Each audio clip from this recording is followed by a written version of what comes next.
Welcome back to another episode of the 435 podcast. This is part 2 of our 2-part series with Kyle Pasley, the managing director of real estate for SITLA, the School and Institutional Trust Lands. If you didn't catch episode 1, it'd probably be a good place to start. We get a deep dive. We go deeper into the Northern Corridor and their role in that, as well as Zone 6, what they're doing with affordable housing, and then we talk about a couple other options. So please like and subscribe, share this with friends, and enjoy the episode, guys.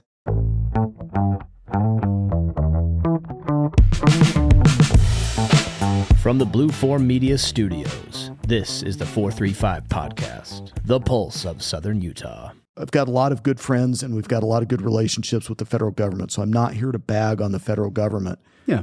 But I'm going to bag on the federal government for a minute. Okay. They have taken forever to fulfill that obligation. We're about halfway done. Right. And of course, part of that is we said halfway done getting out of the land in Green Springs. Okay. So we still have almost 7,000 acres in Green Springs, plus another 7,000 acres out in the Beaver Dam Wash. Okay. So we get around to 2016 and it's time to renew that contract. They still have not exchanged us out of the property, right? And in the meantime, you've got the whole Washington County land bill that Bennett and Matheson did that talked about the Northern Corridor, and it'd been on our maps and on our plans. And I'll let Eric and Holly bash that one out, right? Yeah, because they don't detail exactly what the road is, but they say a northern roadway. Right. They basically call it, there's some other road that would connect basically east to west on the northern side of town.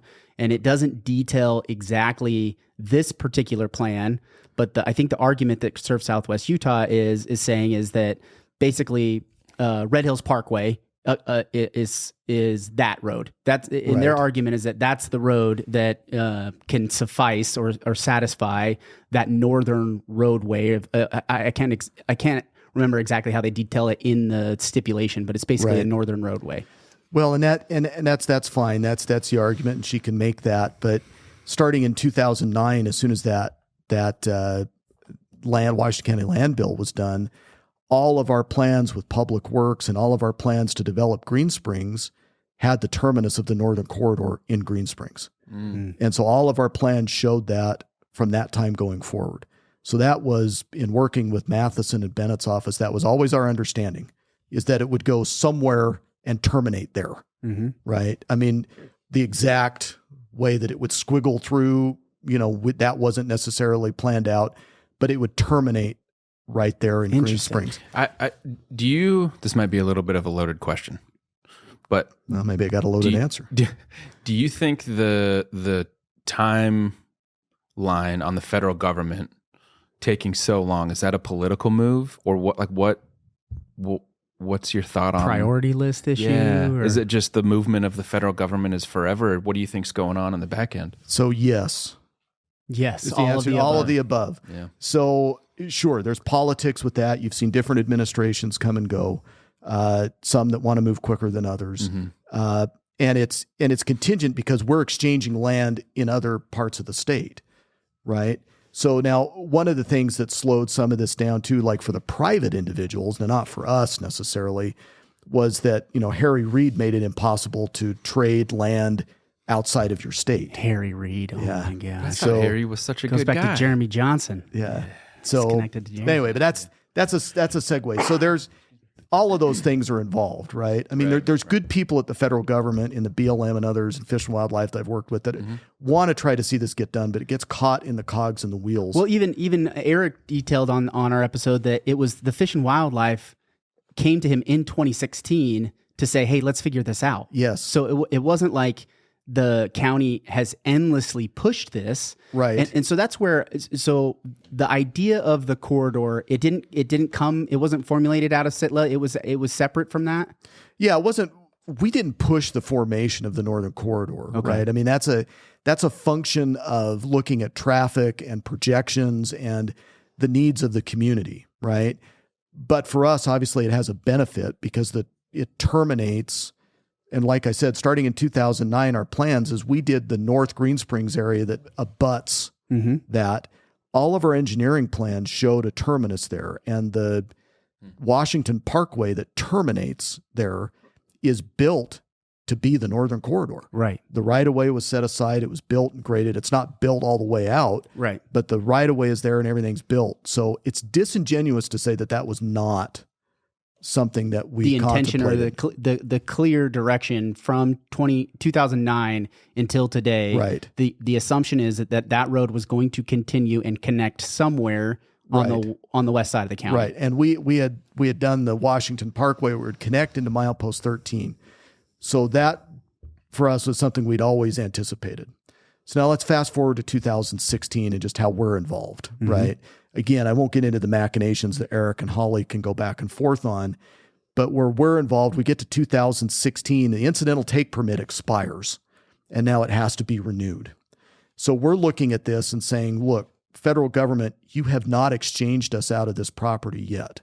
Now, I mean, that's fine. We use it for equalization of values and other things. I mean, there's some reasons behind that. So real quick, the property that they're exchanging out, so like at the very top of Green Springs, like where the houses end, right? How much of that land was supposed to be exchanged out? Everything in the boundary that's blue. So if I look at it though, because it's basically, and I'll kind of you can kind of see the map, right? So there's a lot of blue there. There's how much of that? 7,000 acres of blue. Okay. So if you're looking that's the total space of if I'm looking at that correctly, everything above the red line north is the reserve. So everything above that is what's left to be exchanged out. Okay, got and it. to pay us for our land. Got it. Okay. So everything above the red line. That was the agreement. So we get to 2016 and we're halfway done. So we have to evaluate, are we going to be patient and just do this or not? Right. And so we talk and the federal government says, no, we're going to continue. We're going to do this. Like, okay, we're going to give you another chance to keep doing this. Right. And we're patient. There's reasons for us to be patient. Right. And then the northern corridor, they say, well, we want the northern corridor. And they go to battle about that. And we say, well, look, it's always been shown to terminate here. It's in our plans. It's in our engineering. That's been in our communications coming from Matheson and Bennett days. So what if we do this? We think, right, and at this point it was anecdotal, there are lots of tortoises out in Tonnequint, right? So we have a lot it's one of the highest densities in the county. It's one of the highest densities, but we didn't know that biologically at that point. But we said, look, why don't we look at that? There's a lot of hiking trails. There's a lot of biking trails. Mose Valley. Lots of things that are used that we've allowed to happen, even though it's not public land, which has been fine, right? And we'd like to see it. We'd like to see it preserved at that point. So we go back and say, look, what if we take the part that has all of these recreational amenities on it, and we put that in the reserve as a new zone, right? Find out if there's enough tortoises there to make it worth your while, right? Like, find that out. But if there are, let's put that in there. And for the 300 acres you're going to need for a right-of-way, we'll put 3,000 acres of new habitat in. That'll be a 10-to-1, right, ratio of remediation for this. And then you can put whatever else you want, feds in. If you want to lock up other stuff, it's up to you. But we'll do that. And the reasoning behind that was so that we could get the incidental take permit renewed, number one. And number two, we looked at it and thought, well, with the northern corridor, that's going to increase the traffic counts to milepost 13 and all of our commercial property there, our 200 acres of commercial property. That is a significant enough uptick in value for us to justify doing this deal. So we did that, but still with the idea that the land would be traded out or bought, right? So the land is not just given up. Zone 6. You're talking about Zone 6. Any of our land, right, is not just given. It's in there. Now, we made the commitment to lock it up. So what I'll hear Conserve Southwest Utah say is, well, you could take this land out at any time. And they're absolutely correct. But that's a slap in the face to our integrity. Right. But it's also like, why would you bring this up anyway? Right. Like you didn't ever, that didn't have to be a tool to get the permit renewed. You didn't have to do this. No, we didn't have to do this. We made other representations about stuff with plants that we have no obligation, to do, that we would help with plants and desert color and other things to do this and make this happen. So we do this and we make this happen. And look, all we're saying here, our side of this, is that we feel that we have been patient. We have made agreements with the federal government, and they didn't honor them fully the first time, and we re-upped the permit. And now we're coming back the second time, and they're saying, well, you made the deal, but you're not going to honor it. Well, at this point, things on the ground have changed, right? From 2016 to now, right? Now I look at that and say, well, okay, if that land is not there, now I have other pressing needs in this county, right? I have to monetize the property somehow. I can't let it sit forever. I put it off as long as we humanly can. I don't want to develop it, right? I mean, I have neighbors and friends. I use the property. My deputy that grew up here, it sickens us if we have to do it, but it is part of the circle of life, right? Yeah. That we have to do it. And so we look at that and say, okay, well, if the feds, if you're not going to fulfill your obligation, and when the lawsuit was brought and they did a sue and settle, no one talked to us. Wow. Like, we had zero communication on what that was going to be. And all of a sudden they just sue and settle. And I think that probably the same for the county, and they can speak for themselves. But so now here we are, we have to do something. Yeah, that settlement, I still need to get to the bottom of that settlement, because it was described to me as a backdoor deal, meaning it was a settlement with, not a lot of input from, and you just validated additionally to you, considering it impacts a significant portion of very valuable land for you, is that some settlement was done without very many people in the room.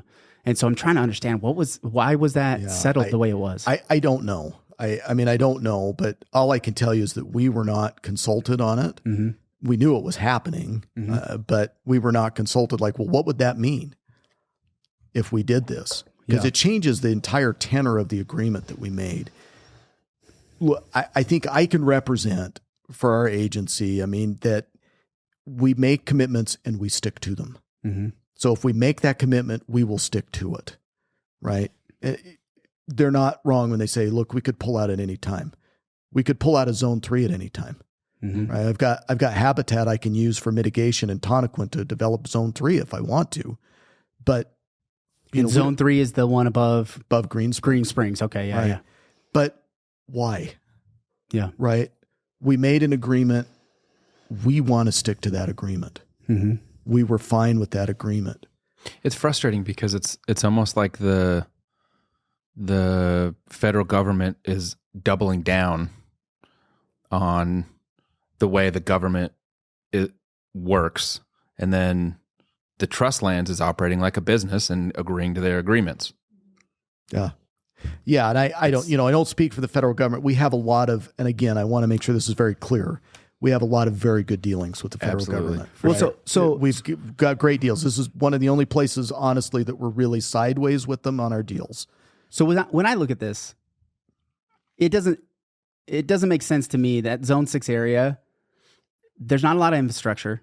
The cost to develop that land is going to be significant. Why is that so important? Like, why is it now? I mean, I know you said we've waited a long time. The RFP, you issued the RFP, right? And then there's this preliminary plan that set out that I kind of thought looked like a red herring. It looked like, okay, it obviously it's just a proposal, so it hasn't gone through any approvals. It's just, this is one idea. Am I understanding that right? This is one idea of what we could do. It looked to me like, why is that so valuable when you have all the land that's over there, the White Dome area north of SR 7 that could be developed first? Right. Is there a reason why? This is my assumption. It's pressure to see if we could get the Northern Corridor through so that we could rezone that. Is it, hey, we're going to do this RFP to put political pressure on the community to say, hey, it's this or this? No. Okay. No. That's way more of a loaded question than mine was. I know. I just felt obligated. Yeah, don't sugarcoat it. Let's hear you think. I mean, it's just like it to me when I'm looking at the story unfold. I'm thinking like, okay, if you can't get people motivated to be in favor of development because nobody in the county's like, they get excited about development for all these weird reasons, like, oh, Costco and Sprouts and Trader Right. Joe's. But the realization is that the only reason those things happen is because population goes up and there's houses for people to live in to be able to Right. have those benefits. But when someone's like, "Oh, they're going to build in my backyard," I don't. Or want that. Mose Valley, or take over an area that's Right. that's really sensitive. I feel like that battle, keeping people. I think more people are going to rally around not wanting to develop Zone 6 than they would pressuring not to have the corridor. So it's like, okay, I'm going to put pressure over here so that this thing can get done. That seems like the chess piece being played. Right.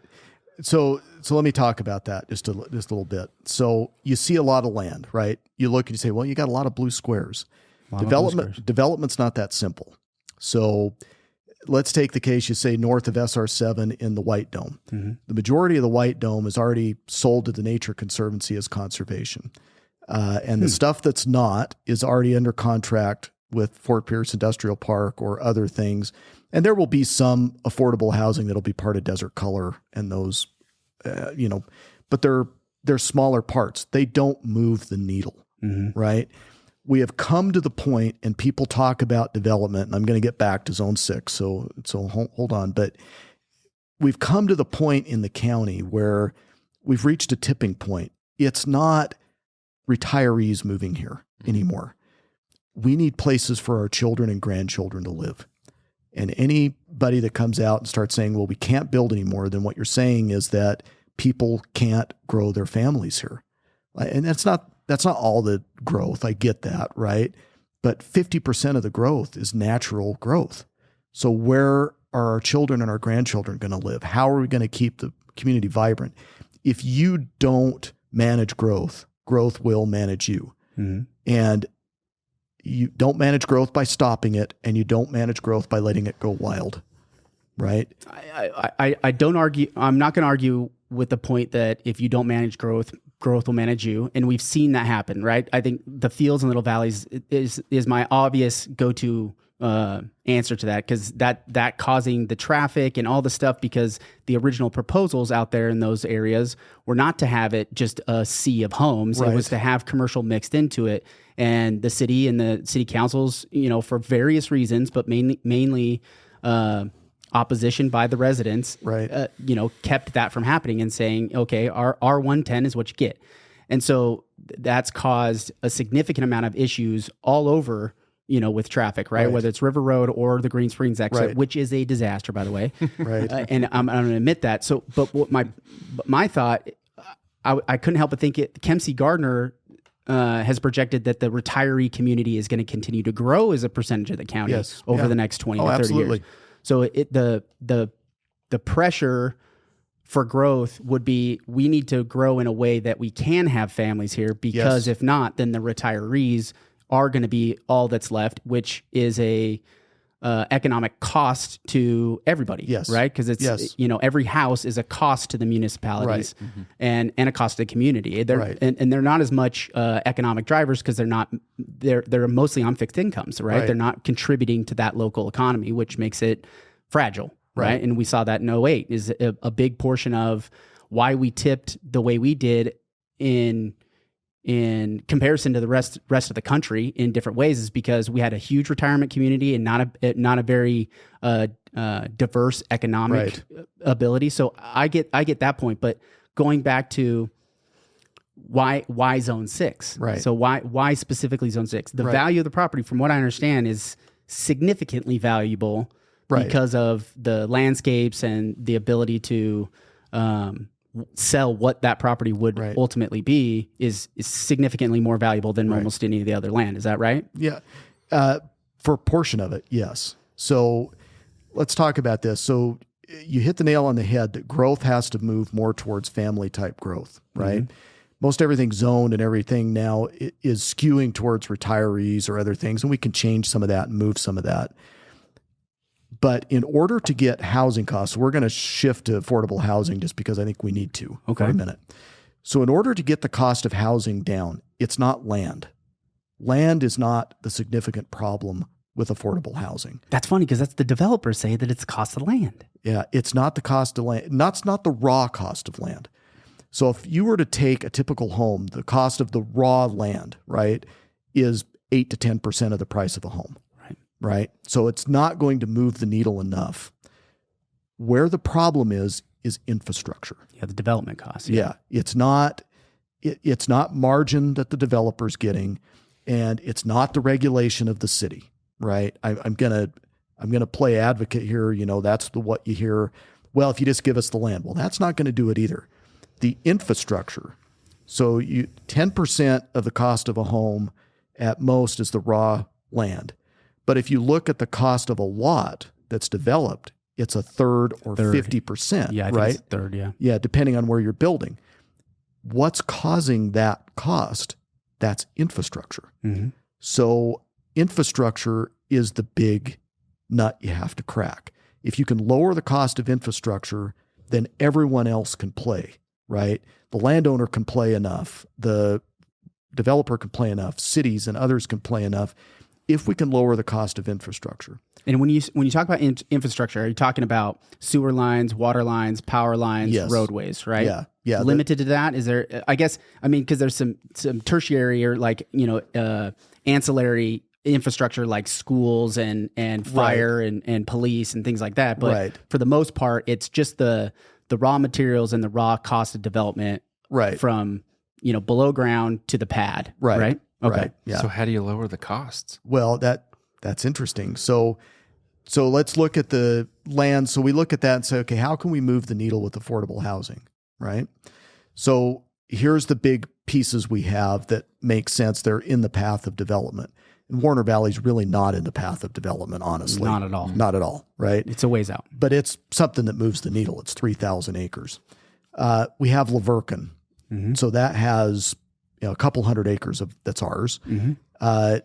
The infrastructure cost for that, because of water, mostly storage and other water, is $14 million. So it's significant. So that's going to drive the cost. The 40 acres in Ivans has a significant cost for access and grading, right? It's probably $5 million.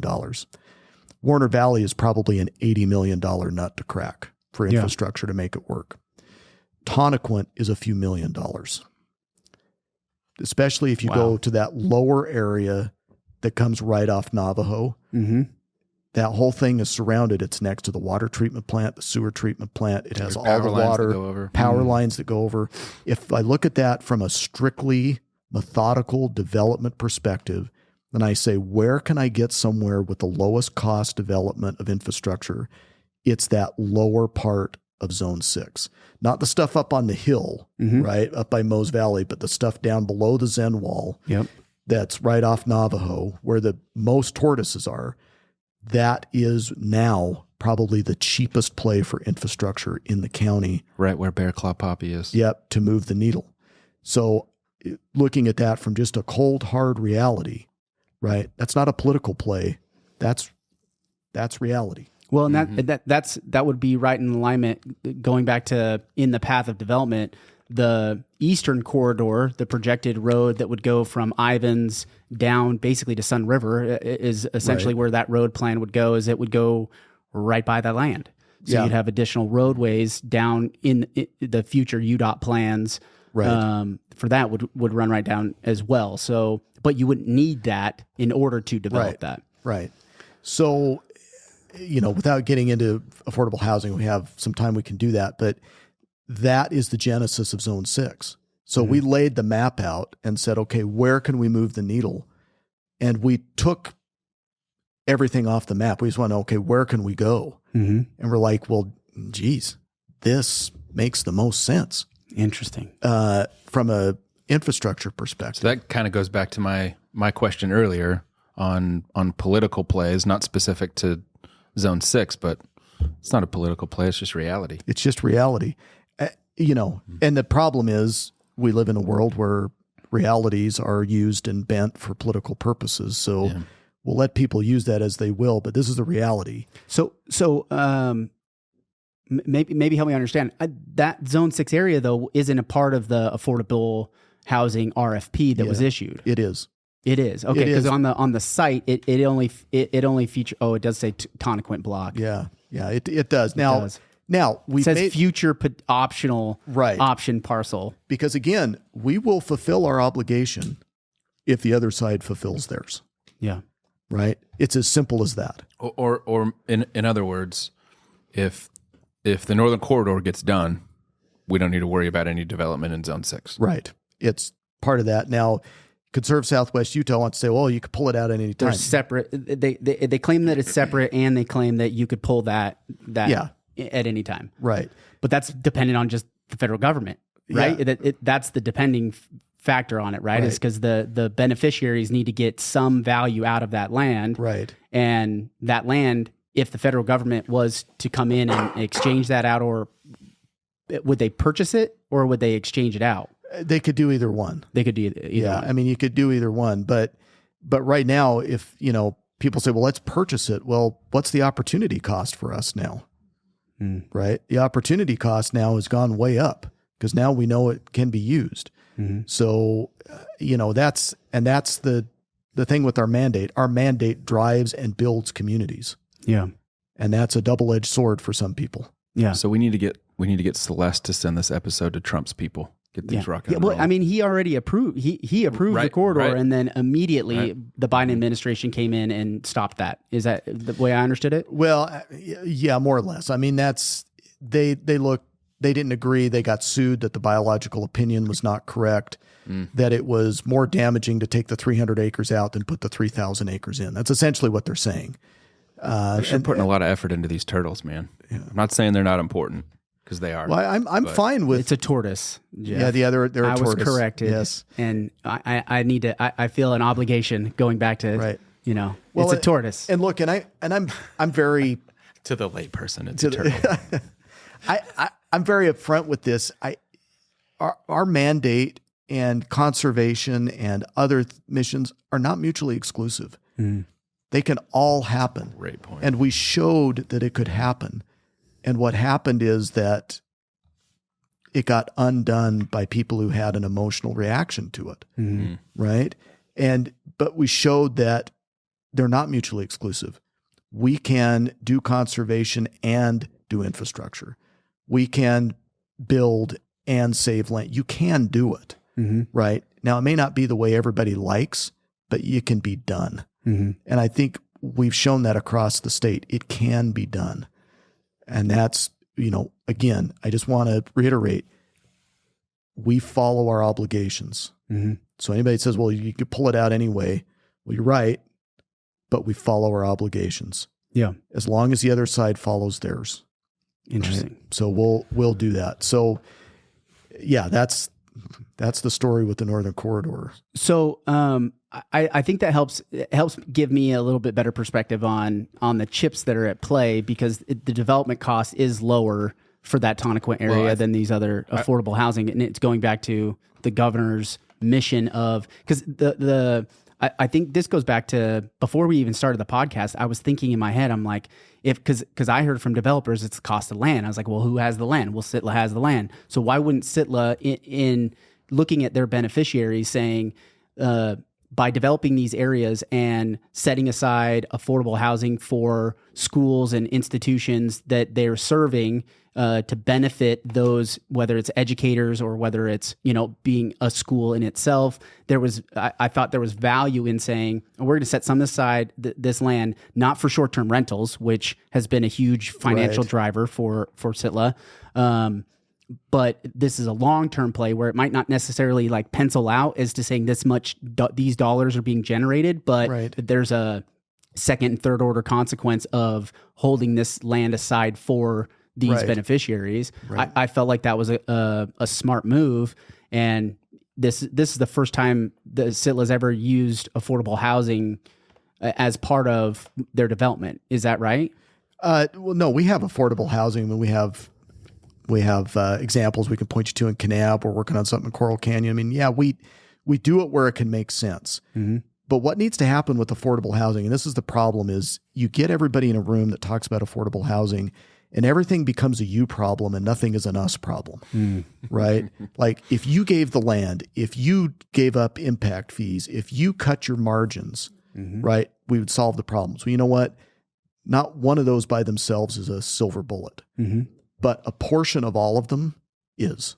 Right. And so that's what we're seeking to do, is we're seeking to come and say, look, the infrastructure is really the limiting factor. And if we can figure that out, so we put this out, and what we're done with the RFP is we basically said, look, we're going to throw this out. The government needs to play in some way, state, local, county, whatever they can do. Developers, you need to play and we need to play. We understand that.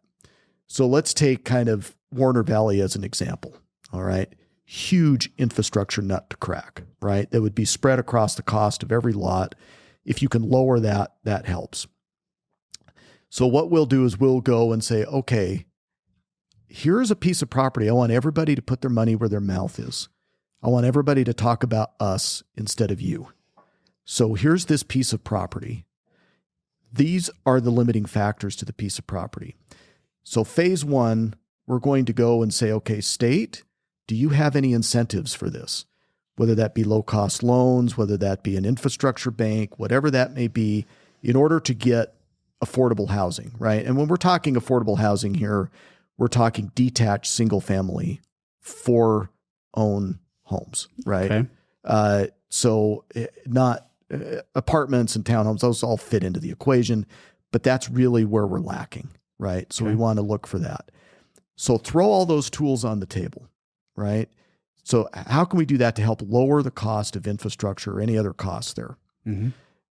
Now phase two comes along and developers, now here are all the tools. Take these tools and come back and tell us, what can you do with those tools? How can you cut margin? How can you cut costs through prefabrication or whatever it is that you're doing to produce a house of a certain size and type? And then if you do that, I can go back to my beneficiaries and I can say, look, a portion, because Warner Valley is not going to just be a sea of affordable housing. Right. And I got it on the map here too, guys, just exactly where Warner Valley is, right, and the amount of space and where it relates to Sand Hollow and SR7. Right. So it's not going to, 3,000 acres, you're not going to have 3,000 acres of affordable housing, right? That would be irresponsible. We want a vibrant community built around it. But it doesn't have to be highly amenitized. It doesn't have to be desert color, right? It doesn't have to be Salente. It doesn't have to be highly amenitized. It just has to be a nice community with lots of different price points. And we'll have larger lots and other things out there. But we want at least a third of that property, 30% to a third of it, to be affordable, right? Single family detached homes. So if you'll commit to that, and we can say to do that, this is not in the path of development. So if we get the state or someone else that puts in something that subsidizes the infrastructure, developers subsidize the cost, however they, I'm not telling them not to make money. That's ludicrous, right? But how can you drive that? Now I can come in and say, for the affordable price, we'll charge you less of a percentage of the price of land because we're getting it quicker. So from a net present value perspective, I can totally make that work with my mandate. Well, so the challenge I have with the affordable housing is, and Mayor Hart's brought this up so many times, and I think this is one of the key valid points, is that it's only affordable on the first run, right? And I think the goal the governor said is under 400,000, and I think SITLA is basically adopted as a single detached family home. Right. Under 400,000 is what they're seeking out of these projects, but it's only affordable on the first sale, because as soon as once the new owner decides to resell it, it goes back into the market value of the house, and it's not going to stay low. It's going to jump up. Right. Yeah. So, what is that being taken into account, or? Yeah, we're trying to take that into account. And that's tricky, because you have to limit who can buy it. They have to own it. So you don't want it to turn into an investment farm, right? Where people come in and say, oh, low cost housing, I'm going to just buy it and then rent it. So are any of these houses going to have basic deed restrictions on some of those things? Or they should. Okay. I mean, that would be the point. And is that a determination that you guys could make, or is that only a determination that a municipality, who makes that determination? both probably the municipality would make that determination because someone has to enforce it. Right. Our agency is not set up for enforceability. Right. Municipalities are, whether they want to do that or it goes to like a Utah Housing Corporation. Those are things that need to get worked out, right? And then how much equity does someone take when they sell it, right? To keep it affordable on the second go around. Those are all things that need to be looked at. This is why I'm saying it's really easy to point the finger and say, well, if you just did this, everything would be affordable. Yeah, that is definitely not the case. That is not the case. And so what we're trying to do is throw something out and say, okay, everyone throw your cards on the table. Let's figure this out, right? Let's get a real world scenario where we figure this out. And then if we can figure it out, it could be duplicated in other parts of the state. You can go up to the Wasatch Front. You know, we don't have a lot of land on the Wasatch Front, but on the west side, Kennecott and the LDS Church have a ton of properties on the west side. If they could figure out this model, then maybe they could do that too on the Wasatch Front, right? Yeah. Or if we can't figure it out, we can go back and say, okay, here are the weak points. This is why it doesn't pencil.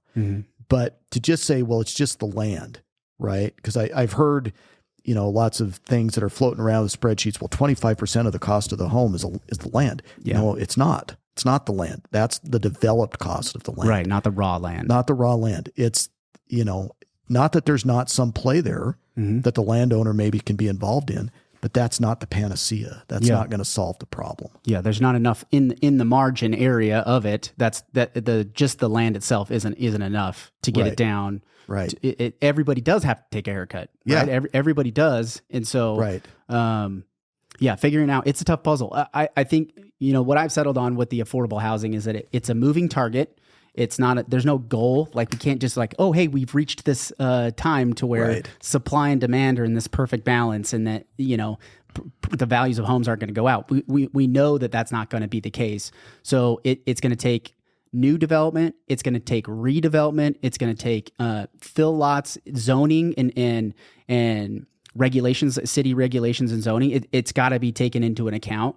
And I think all those pieces have to come together. Yeah. And, you know, at what point do we say the county's full, right? It goes back to water. So I was interested in going back to the water and how SITLA factors into Washington County and water. Is there any collaboration on, because Warner Valley, the Warner Valley Reservoir is slated to go in there, right? You know, probably 10, 15 years, I think is what the kind of projected timeline is for that. Right. It's supposed to be bigger than Sand Hollow and the amount of water that it holds, significantly bigger. So is SITLA involved in any of those types of projects and development with the Water Conservancy District? Yeah. Matter of fact, a large portion of the Warner Valley Reservoir is on trust lands that we've already sold to the Conservancy District. Got it. And we regularly communicate with Zach at the Conservancy District. But water is an important thing. So let's take like Desert Color as an example. So as we got Milepost 2 ready, right? And that was when the airport came and the Southern Parkway was built, and then we were working with the city of St. George and UDOT and collaborating to do that. But when we did that project, we are pretty water wise with the way we do our development. So we actually piped reuse water all the way to that project. So it had wet reuse water from the beginning. It's one of the most water wise communities in the state. Now, we did the same thing in Sienna Hills and Coral Canyon, but there's not wet reuse water there yet, right? The system just isn't built. But it's piped and it's ready to do that. And we have CCNRs and other things in place for low flow water and for water wise landscaping.